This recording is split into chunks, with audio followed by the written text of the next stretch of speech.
talking about what men and women find sexy in other people. Ngayon naman tatanungin ko, para sa inyo, ano ang sexiest part ng sarili niyong katawan? Doc, ikaw. My height. Your height. I'm 6'3". You're 6'3". That's And not then- all that's nice about your My katawan. foot. Ah, you have My nice feet. feet. Yeah, my feet. Ayan, ang ganda. Riza, you. I think it's my butt. Your butt. My Welcome to the belly, club. shoulders. Yes. Butter Right. thin. It's there. Okay. Okay, what about John? Oh, maybe my eyes. Oh, yeah, I have to definitely. say. Oh my God. No. You start with your eyes, but those are not the only attractive, di ba? It's the eyes that really get you ganyan. Mukha tayong tanga. Ano ka ba? Tapos, Well, pwedeng tumingin is ngayon it also the hair? Is it also the hair? And, Ay, ako yung anong package. eyes na mumukha at siyang Package to katawan? package. Wag na, wala na usapan yan. Ba't ba tinatanong ka pa? Ikaw. Ano ko? O, bakit kumikas na ba mata mo bigla? No, but okay, what do you think is your sexiest, the sexiest among your body parts? Yeah, I think it's my shoulders and my feet, like Dr. Okay. Well, nice club. Yeah. Yeah. When you're at the right weight. Parang Okay. yung cheeks niya yun. Cheeks? Ako ba? Cheeks? Dog at cheekbones? Ikaw, ano sa palagay Beautiful mo? girl, no? Nose! What? Ano daw? Nose sa akin, nose. Ganda, no? Daming maganda. Alam mo, pareho kayong ilong. Okay. Ikaw. Huwag ka lang Hindi, masyay. hindi, Alam ka naman ni Edu eh. Up to now, di ko pa rin matansya kung ano talaga. Ako lahat eh. Pero talaga abs mo. Yun, mukha kang Hindi, siguro, chest? Huwag yun, panahon ko pa yun. Chest? Ba't Ayun. chest? Chest, oo, totoo. Manood po kayo nung movie na yun eh. Nag-cute Ang cute ng ina, nandun po pinakita ko pati kaluluwa ko. Talaga? Enjoy. May fetishes ba kayo when it comes to your definition of sex appeal? Let's say, ano-ano ito? May foot fetish ka ba or something? Ikaw, Luis, ano? Di, basta malinis yung babae. Okay, ikaw, anong fetish mo? O fetishes? Siguro sa ngipin. Ay, Ayoko isa ng pa dirty yun. na ngipin. Magpa-cleaning kayo, lalo yung mga nagsisigarilyo, Yung may diba? ulam pa? Nagdidil- Yung kahapon ba niya kinain? Ulam nila nung almusal kahapon. Sorry. Okay. What about you, John? I like nice feet. Nice feet. Okay, look at... Uy, Lynn, how cute your feet! Aminin mo! cute yun! Maganda ang paa ko, dahil. Maganda ako rin. Mas malaki lang. Okay. Pero, what else pa? Nice feet. They have to be clean. Do you like polish on the toes or not? Because some No, really. men don't. Gusto You don't like? Gusto ko walang makeup. Ikaw ang ganda-ganda mo walang makeup. Tumahimik ka dyan. Maganda daw ako suppose walang yung reason makeup. eh. Narinig mo yan? Okay, nice feet. What about you, Riza? Para sa akin, ngipin din. And overall good hygiene. Hygiene, hygiene. Hygiene. Okay. Magandang sexy or matalinong sexy if you had to make a choice. Matalinong sexy. Kasi, But remember, you were chubby before. yeah. But, So- para sa akin na a girl is sexy with, she has a sense of humor, she's funny. Naku, talagang maaga ako pinanganak. No, but really, no? Diba? Yeah, that's true. Riza, you.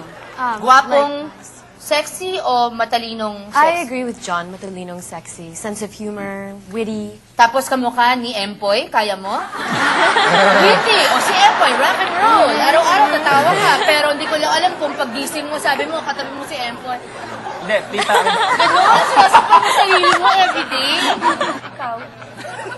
Hindi, tita, pwede kasi sabihin na yung perfect balance. So yung ganda, but not necessarily a genius. Pwedeng knowledgeable lang. I could talk to her Ay, hindi naman about... kailangan member siya ng Mensa. Hindi naman. Anong IQ mo? 8,002. Di ba?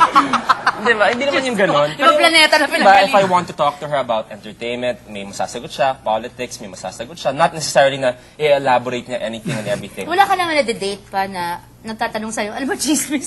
Narinig tinanong ano pangalan ko eh. Sana tinuro mo sa akin, sinupulutan ko. Hindi naman ganun. Well, di ba? Yung perfect balance ng tita na not necessarily a But genius. that's hard to find minsan, di ba? You can't find Sometimes. all the qualities you're looking for Definitely. in a mate, Right. in just one person sometimes. You just have to make the best choice, di ba? Because we're also not perfect. As long as love is there, okay na kahit ano. Si Doc, feeling ko in love. Hopeless romantic. Sobra O, Doc naman to. Vicky, mag-asawa ka na uli. Okay na to? Oo, biro mo. Okay, ito. The girls naman, Riza and Miley, hunk na tahimik or boy next door na ginoo pero medyo bastos? Maylin, alam ko na sagot mo, pero sabihin mo, dali. Pero ayoko kasi talaga ng boy next door eh. Pero gusto ko 2 yung doors matalino. away, pwede? Pwede yan. Boy Yung next ano? next door. Pwede ako doon. Boy next street, pwede Oo. rin. Pero ayoko, gusto ko yung matalino, na nakakatawa, yung ganyan na hunky. So, yan. Ikaw. Haba sana yung buhok mo. Kanina ka pa dyan? Hi. Dito. Hi. Kumakasang pala. Ay, sa inner time. Okay, Riza. I prefer the strong, silent type. Pero, May kilala ka bang ganun sa PBB House? Hindi ba si... o, si Will na naman.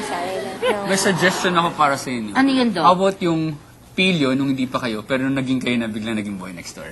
Ayoko yung boy next door talaga. Hindi pa rin. What if yung nangliligaw pa lang hanggang sa naging kayo nagpakasal, may sayad na? Yan.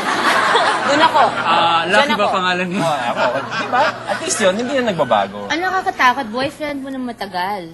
Pag naging asawa mo, iba ng katauhan. Iba na yung kasarian. Oh, iba na. Wag naman. Parang when Stella got her groove back, nalin lang pala siya. No, but oo nga, no, but marami pa kami pag-uusapan. Huwag po kayo nga alis mga kaibigan. Doc, how many procedures did What's your...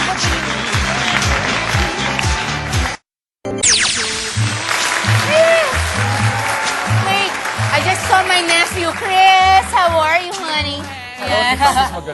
Oo, di ba? Hindi, pamangkin ni Kiko yan. Taga-Australia yan eh. Nandito na siya ngayon. Anyway, si Chris ko.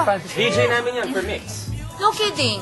Aba? Okay. Before we go, mga kaibigan, I would like to thank, as usual, Pichi Mariano of Fanny Serrano, Salon for Hair and Makeup, and Pin Antonio for my haircut. I have to have a trim soon, Pin. Sa Salon de Manila, dito po sa Moraton, everywhere else. And sa Antonio's Hairdressing sa El Jardín Presidente, dito lang po sa Sergeant Esquera. Philia for my muse. And Miss Jeanette Garbes, a flower garden for the flowers on the set. Pretty, pretty flowers for our pretty ladies. And Mr. Arnold Delgado of Dexy's Catering for our food tonight. Maraming salamat po. And thank you, Louis. Thank you, Mylene. Thanks, John. Are you gonna be an actor? Is that where you wanna go? Ito, napakagaling na artista. Sana dumami pang drama mo. coach you. For free. For free. Oh, say hi, Dad. Hi. Hi, Dad. Future dad-in-law. Marunong ka ba mag-accent na British? Hindi pa. Okay, matututo ka. Manood ka. Okay na mga ano.